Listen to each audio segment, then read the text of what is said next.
Hermanos, este día en el que nosotros en la tradición de Occidente recordamos la muerte del Señor Jesús en la cruz,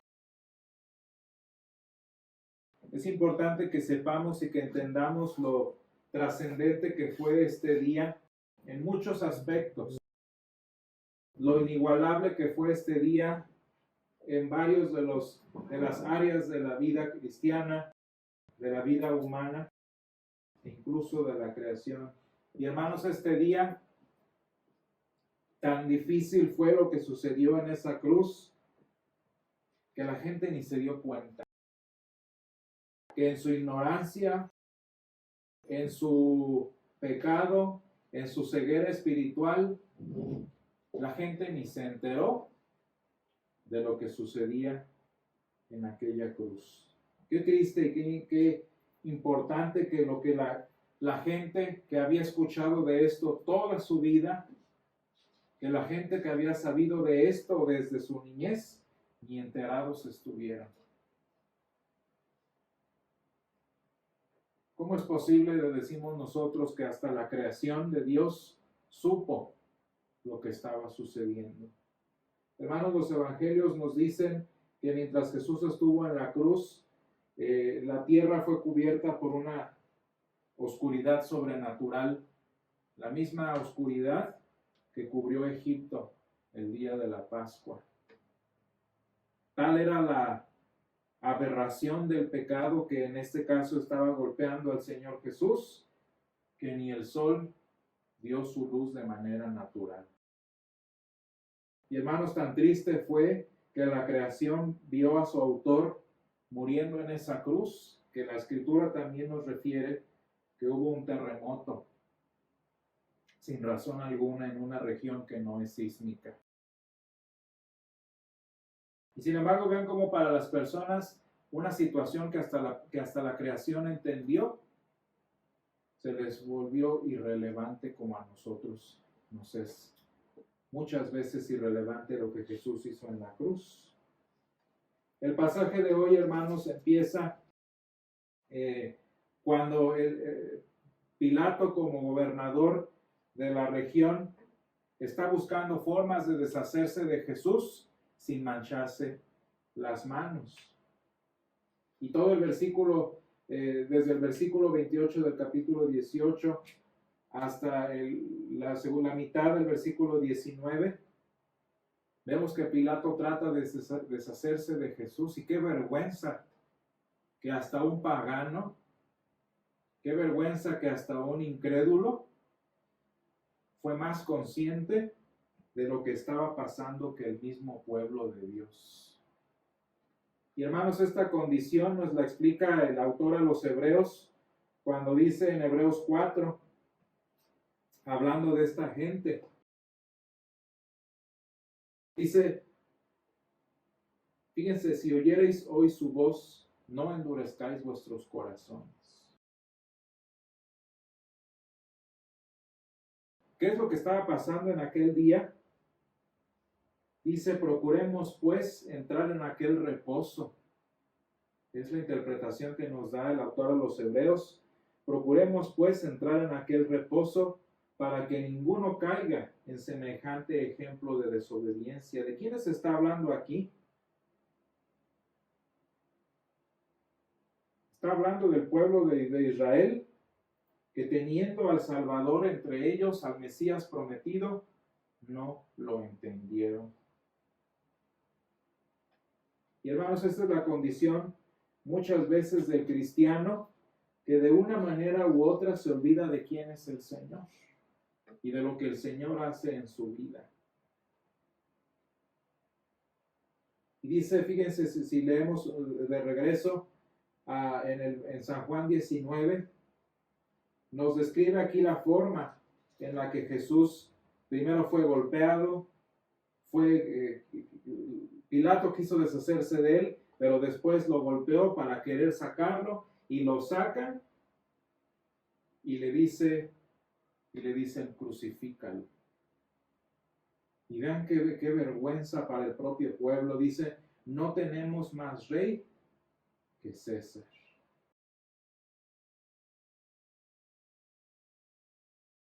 Y hermanos, cuando nosotros pensamos en el Jesús que salió de la casa de Pilato, cuando nosotros pensamos en el Jesús que salió ilegalmente de la casa de Caifás, de la casa de Anás, los sumos sacerdotes sin ninguna razón,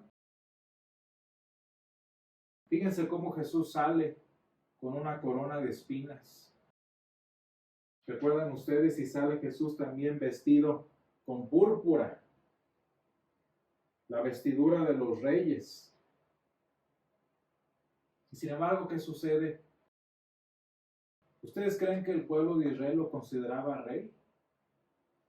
Muchas veces en nosotros, hermanos, en nuestra vida cristiana decimos, sí, el Señor es mi Salvador, el Señor es mi Rey, y lo proclamamos cuando estamos felices, cuando estamos emocionados, el Señor es mi Salvador. Pero la realidad es que cuando vienen los momentos difíciles o cuando se nos olvida simplemente por enfriamiento espiritual, al Rey de nuestra vida lo tenemos con una corona de espinas. Sí, tú dices que es tu Rey y si te preguntan responderás, pero la realidad es que esa corona que él lleva vistiendo es una corona de oprobio. Y el púrpura que lleva vestido en tu corazón es un púrpura de burla. Qué triste es esta condición, hermanos, en la que caemos todos nosotros cuando nos olvidamos de lo que Jesús hizo por nosotros. Y fíjense qué triste la manera en la que Jesús reacciona. Sin pelearse, sin reclamar, como dice Isaías, sin abrir su boca, dice que él en silencio cargó su cruz y salió a morir. Hermanos, porque esto es lo que hace el Señor en nuestra vida. Cada vez que nos olvidamos del Señor, cada vez que ponemos a familia, a trabajo, a dinero, a prestigio antes que el Señor,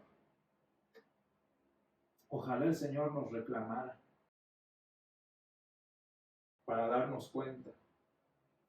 Y sin embargo, hermanos, el Señor en silencio lo que hace es tomar su cruz, listo para morir por nosotros. ¿Se han dado cuenta de esto, hermanos? Una de las cosas más difíciles que los pastores que me formaron nos comentaban es lo difícil que es cerrar la boca como pastor. Porque para todo quieres opinar, para todo quieres reprender, para todo quieres llamar la atención. Y fíjense cómo el Señor Jesús lo que hace es prepararse, en lugar de pelearse contigo, en lugar de ponerte a afrenta, el Señor dice aquí bien claro, simplemente en silencio, toma su cruz para cuando lo necesites.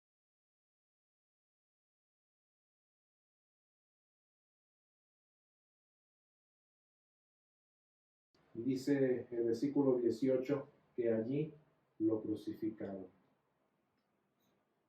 Y sin embargo, hermanos, fíjense que aunque en nuestro corazón en la corona que lleva el Señor a veces es de espinas y la capa de gloria que lleva en nuestro corazón es de burla, fíjense que con toda esa burla, con toda ese rechazo que tenemos hacia Él, Él sigue siendo el Rey. Y Él sigue estando allí para nosotros.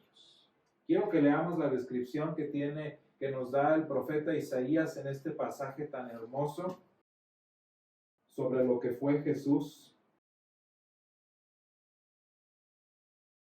Fíjense cómo nos describe en el 53, en el versículo 3, dice, despreciado y desechado entre los hombres, varón de dolores, experimentado en quebranto, y como que escondimos de él el rostro, fue menospreciado y no lo estimamos. Ese es el Señor la mayoría del tiempo en nuestras vidas. Y a pesar de eso, vean lo que dice en el versículo 13. He aquí que mi siervo será prosperado será engrandecido y exaltado y será puesto muy en alto. Y hermanos, aunque el Señor Jesús murió en una cruz y aunque el Señor Jesús estaba sufriendo y estaba muriendo en la cruz, aún así estaba por encima de nosotros. Y aunque se burlaron de él y le hayan puesto soy rey de los judíos por burla o lo que ustedes quieran, por cualquiera haya sido el motivo, seguía siendo rey de los judíos. Y que si fue por golpes, que si fue con clavos, que si fue con maltratos, aún así la palabra de Dios se cumplió y fue puesto muy en alto. Y hermanos, aunque la gente no lo esperaba así, aunque la gente no lo quería así, el trono de Jesús, Él lo tomó en esa cruz. ¿Ustedes creen que al Señor se le fue eso que hizo Pilato? ¿Ustedes creen que fue un accidente? Escribió también Pilato un título que puso sobre la cruz, el cual decía, Jesús Nazareno, Rey de los Judíos. Haya sido por accidente, haya sido por una necesidad de autojustificarse en Pilato, el punto es que decía Jesús, Rey de los Judíos. Y hermanos, esto es lo que sucede en nuestra vida, a pesar de cómo maltratamos al Señor, a pesar de cómo lo desechamos y lo negamos, Él sigue siendo Rey por encima de nosotros. Y esto no nos gusta. Porque si Él es el Rey, significa que yo no lo soy. Porque si Él está arriba, significa que yo estoy abajo. Y porque si el Señor demanda el primer lugar, significa que mi trabajo no puede estar allí, significa que mi familia no puede estar en el primer lugar, significa que yo mismo no puedo estar en el primer lugar.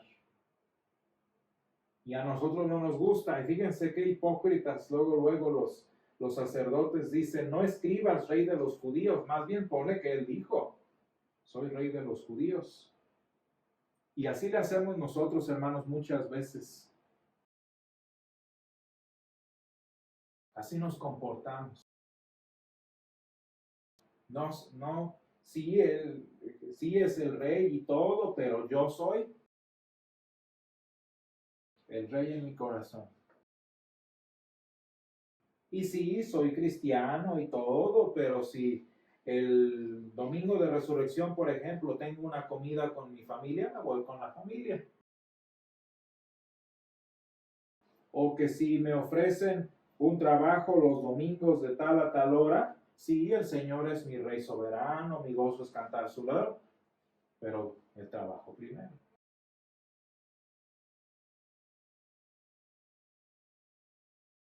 Que si el Señor me llama a confesar mi pecado y a presentarme delante de Él, sí, soy muy cristiano y todo eso, pero sigo viviendo como me da la gana.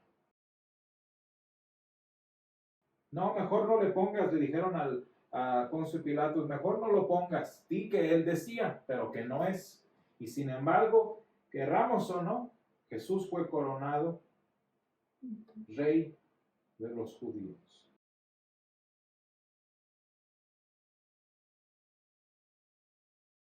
Y hermanos, ¿saben por qué nuestro Dios, saben por qué Jesús, a pesar de que fue desechado, a pesar de que sufrió, de que se dolió, como dice Isaías, ¿saben por qué nada se interpuso entre él y la cruz? ¿Saben por qué ninguno de los rechazos, ninguno de los golpes, ninguno de las quejas se pusieron entre él y la cruz? Porque en esa cruz el Señor iba a comprar por nosotros lo que necesitábamos y nos iba a dar salvación al morir en esa cruz. Jesús no es como nosotros. Él no deja que las circunstancias, Él no deja que los distractores, que los impedimentos se pongan entre Él y la cruz por bien nuestro. ¿Se fijan que la profecía se cumplió? Le pegaron, lo escupieron, lo aventaron, lo negaron, y aún así Jesús, hagan lo que quieran, pero yo voy para allá. Su amigo, su mejor amigo, el príncipe de los apóstoles, se paró enfrente de Jesús, no vayas. Y ni Pedro lo detuvo de comprar nuestra salvación.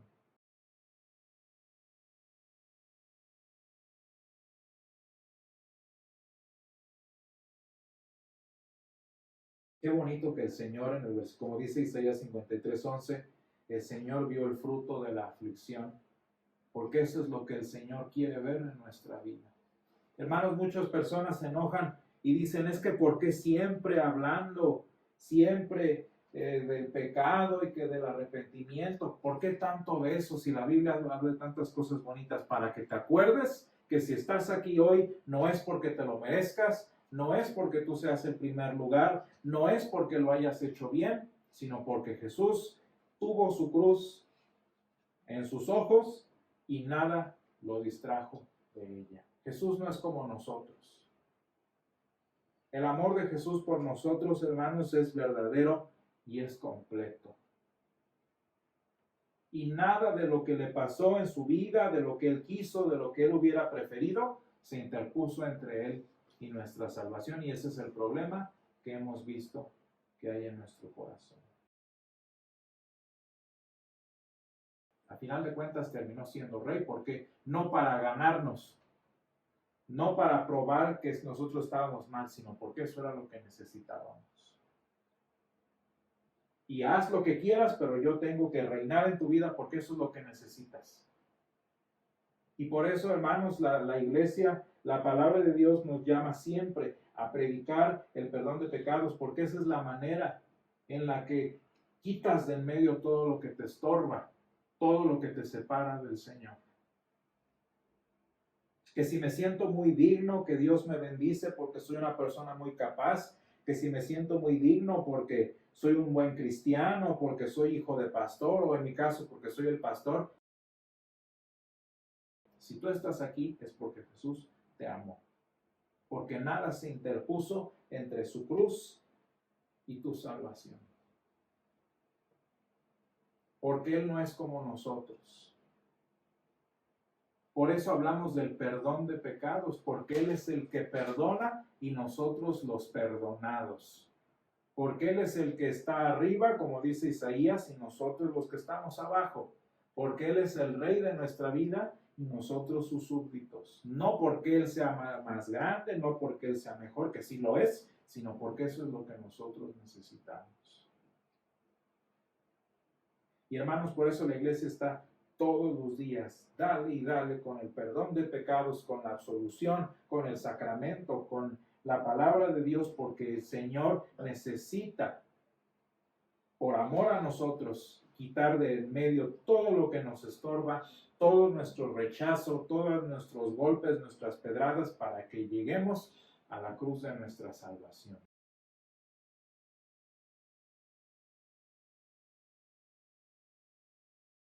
Y hermanos, esto es lo que nosotros necesitamos aprender en la vida cristiana.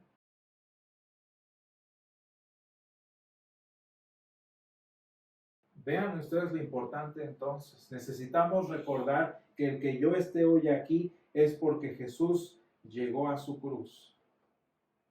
Que si soy perdonado es porque Jesús llegó a su cruz. Y que si hoy estoy presente delante de Él, no es porque soy muy fiel, sino porque Él fue fiel y llegó a la cruz.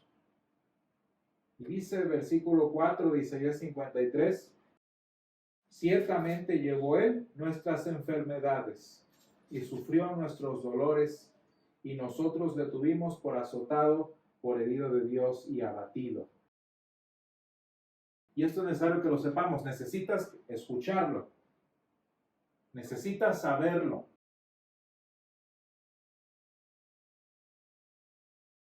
¿Y sabes por qué necesitamos saberlo? Porque más Él herido fue por nuestras rebeliones, molido por nuestros pecados, el castigo de nuestra paz fue sobre Él, y por su llaga fuimos nosotros curados. ¿Saben cómo llama esto la palabra de Dios? El autor a los hebreos le llama reposo. Y hermanos, gracias a que Jesús se abrió paso y se entronizó en su cruz en aquel Viernes Santo y porque compró nuestra paz con su sufrimiento, hoy nosotros podemos entrar en su reposo. Hoy podemos estar tranquilos. ¿Te fijas que esa es la razón de que Dios esté dale y dale y dale con tu pecado, con la cruz y todo eso? No para Él sentirse mejor, no para Él estar mejor delante de ti, sino porque esto es necesario para que entres en su reposo. Dice el autor a los Hebreos citando el Salmo 95, si oyes hoy esta voz, dice, no endurezcas tu corazón, dice el Salmo 95.